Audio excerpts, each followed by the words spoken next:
Oh, is that it?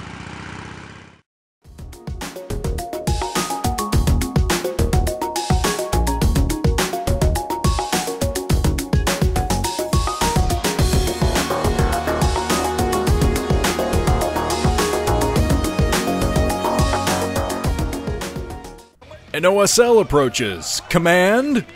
I choose commentate. Hey guys, it's Nuke. This is the Tving OSL Round of 16.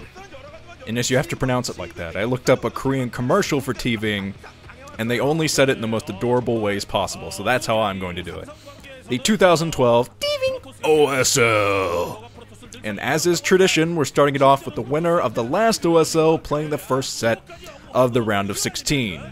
JangBi versus Bogus. Here we go.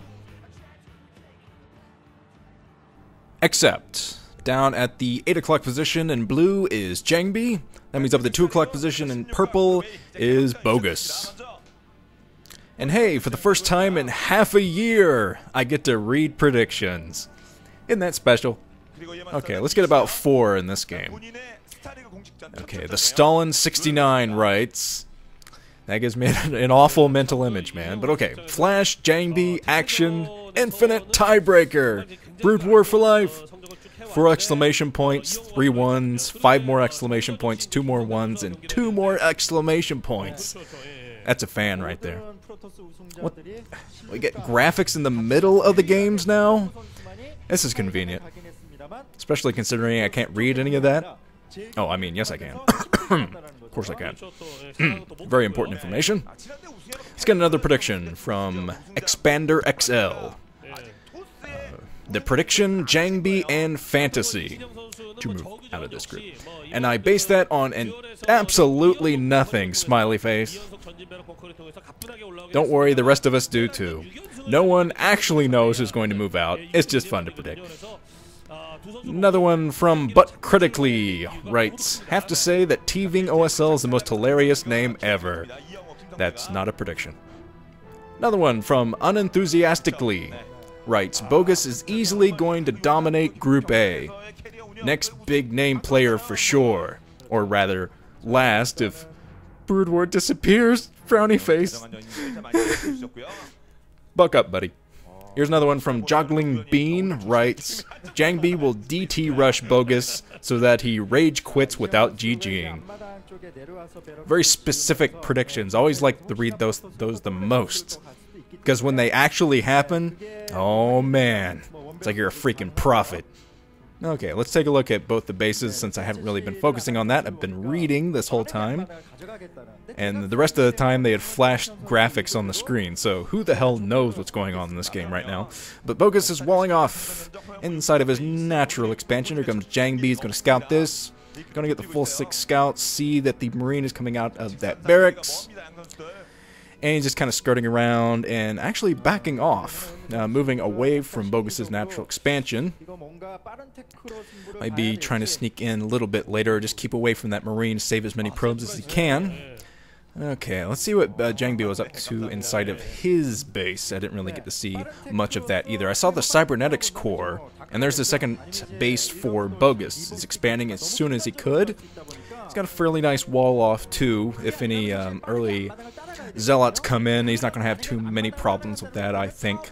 Since the Marines will be able to kind of camp out between the barracks and the supply depot, they're going to be okay. Here is the Dragoon range spinning for JangBi, the OSL champ. But it's been so long since... Uh-oh. JangBi's building a pylon. He's going to proxy something. Most likely going to be the robotics facility unless he's trying to hide Dark Templar tech or something like that. But he's keeping out the scouts. Yeah, he destroyed the scouts, so hiding Templar tech probably wouldn't be... robotics facility! He's going to try to go in with some early Reaver harassment or an early Dragoon drop. I think both would be viable, or, yeah, both at the same time might be viable too, but Bogus is suspecting something. He's looking up for some proxies at the natural place they would be, is right next to the base. But he might come over and scout this anyway. Yeah, Bogus is coming over with his SCV!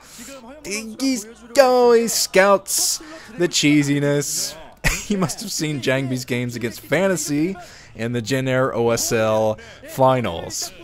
He must have. But I see another gateway coming up for JangBi up at that proxy location. So he's going to be flooding in with tons of troops soon. Lots of Dragoons. And yeah, and luckily for Bogus, he's building an engineering bay. Yeah, 2 gateways on the way for JangBi.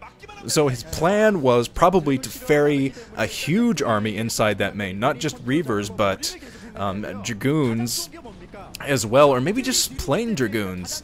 Vanilla Dragoons. Because I haven't seen the robotic support bay yet from JangBi.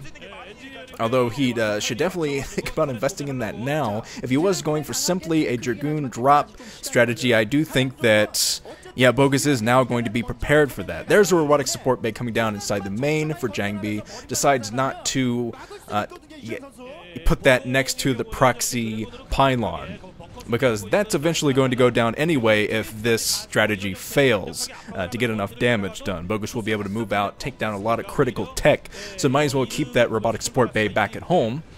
Bogus knows about it anyway. So there's Bogus preparing his bunker at the front, getting some strategically placed missile turrets around, but the turret might not quite be in time up here. He does have 1 turret in position and a couple of Marines to chase around the shuttle. If he can take down the shuttle right now, this would be absolutely insane. It would definitely lock down all of JangBi's early game strategy, but so far a couple of Zealots and 1 Dragoon. So more Dragoons about to be ferried inside this main, I think. Yeah, a couple of Dragoons coming in. So yeah, Bogus is going to have an extremely tough time coping with this. He's devoting as many SCVs as he possibly can to repairing that 1 turret, but he just lost a tank. Forced to chase away these Dragoons. He getting a nice surround, though, with the SCVs. He needs to get another couple of great surrounds, and he'll be able to protect his base until he gets a siege mode up and running. Because once he has siege, I think he's going to be okay. He can stay by the turrets, make sure that Reavers can't drop on top of them or anything like that. But right now, it's just a tank chasing around that lone Dragoon inside the main. And 1 tank went down early, so it's definitely going to hurt Bogus's early game. And he's trying to defend at the front as well. He still has some SCVs devoted to that bunker. But here comes the Reaver Scarab trying to come in and destroy that turret. That turret has got to be close to being taken down by now. Yes, it does go down. So now the shuttle has free reign inside of Bogus's main. Yeah, he's going to try to chase down the tank to the best of his ability, but there's a second tank in there. The tank sieges at just the wrong time, though. The Reaver getting up close and personal, going and killing some SCVs. Some excellent early game harassment from JangBi, killing so many SCVs. But Bogus, he's keeping his SCVs busy by repairing not only the tank but the bunker at the front. He does have the siege tank coming in now. Siege going to keep those Dragoons away from the front. But his main has been absolutely ransacked. And yeah, I think the Reaver's getting awfully close to the remaining SCVs. The last SCVs inside the main be chased away by the Reaver, and the tank coming in at just the right moment to clean that up, get rid of that Reaver. So that's going to keep JangBi back for now, but so much economic damage has already been done to Bogus that I'm not even sure if there's any way he can recover from this. Just look at the size of JangBi's army, too. JangBi definitely isn't in any kind of a disadvantage. Bogus doesn't have anything over him at the moment, so he's really going to have to try to claw his way back inch by inch to get back in this game. And that proxy is still a threat. There's still going to be Dragoons flooding in from those gateways, and some more Reavers being pumped as well. And here comes JangBi. He wants to end this game right now with the Reaver. Yeah, Reaver Scarabs taking down the last of the missile turrets on the left side of Bogus's base. And there comes Bogus. He's moving up with the tank, chasing around the shuttle. He's making sure he can get in there, snipe the Reaver if he can. Luckily, he's got his tanks grouped kind of far apart, so 1 Scarab didn't land on both of them. But he's just trying to come in micro against this. Now he has 3 tanks, and I don't think that JangBi is going to be able to micro against 3 tanks with 1 Reaver. But you never know. He is a con Protoss, after all, and they have notoriously good Reaver control. If you haven't seen some of the things that, well, good shuttle control in general, if you haven't seen some of the things that Stork did against Fantasy in the 2008 Incruit OSL final, you should definitely go check that out. I haven't seen really any other Protoss, besides con Protoss players, go for that kind of strategy. But, okay, here comes the shuttle again. Reaver picks off the SCV that was building another turret.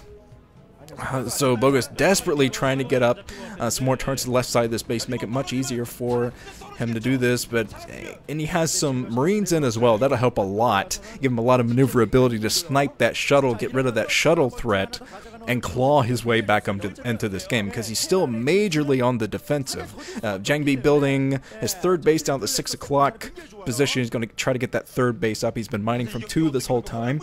That's really all he's needed for this type of build.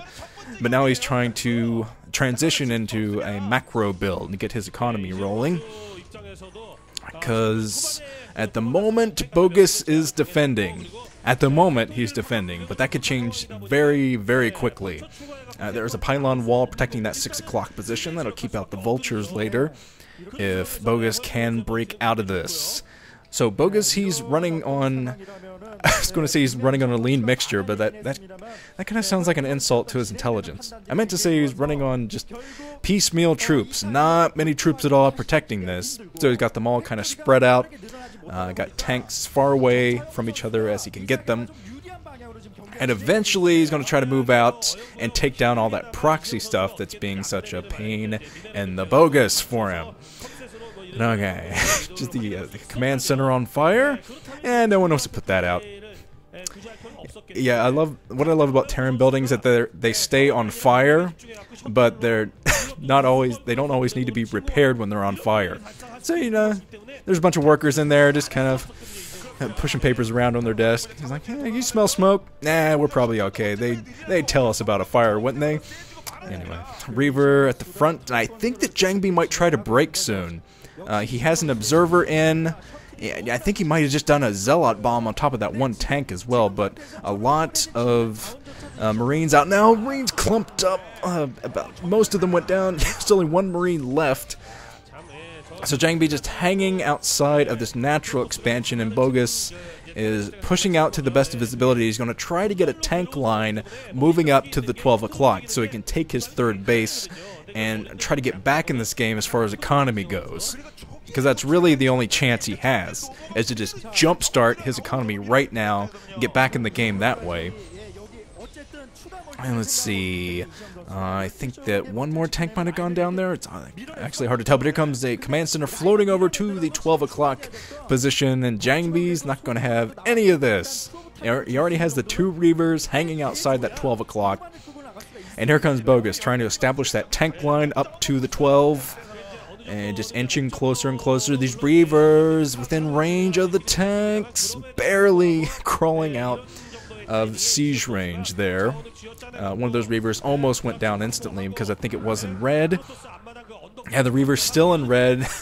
And getting the tanks down the red as well. But there is Bogus building another turret closer to that 12 o'clock position, and now JangBi has been focusing on his ground army, pumping lots of Zealots and Dragoon. So he's going to try to move those up, as Bogus has a couple of Goliaths just trying to get lucky and snipe that shuttle. If he can snipe the shuttle with both Reavers in it, that'll definitely give him an edge in this game, a leg up, as he tries to establish this third base. And he's already transferred over with his SCVs, so that third base is probably going to be mining for a little while before JangBi can do anything about it.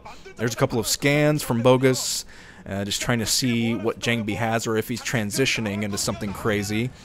But now JangBi's pushing forward. Even though he doesn't have a whole lot of Zealots, it might just be enough to break through this tank line. The tanks being whittled down. The Reavers at the back should be the deciding factor here. There's Bogus. He's trying to split up his army a bit and to maximize the use of the tanks. But it looks like most of the tanks are going down. The third base going to go down. It was mining for a while, but yeah, probably not long enough to make that big of a difference.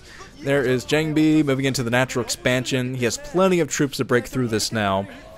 Not to mention the 2 red Reavers in the back. GG from Bogus. So the champ still looking strong. He was looking strong against Terran, obviously, at the end of last season. It looks like he's brought that same level of play into this season of the OSL. Sweet. Okay, let's move on to the second set of the night.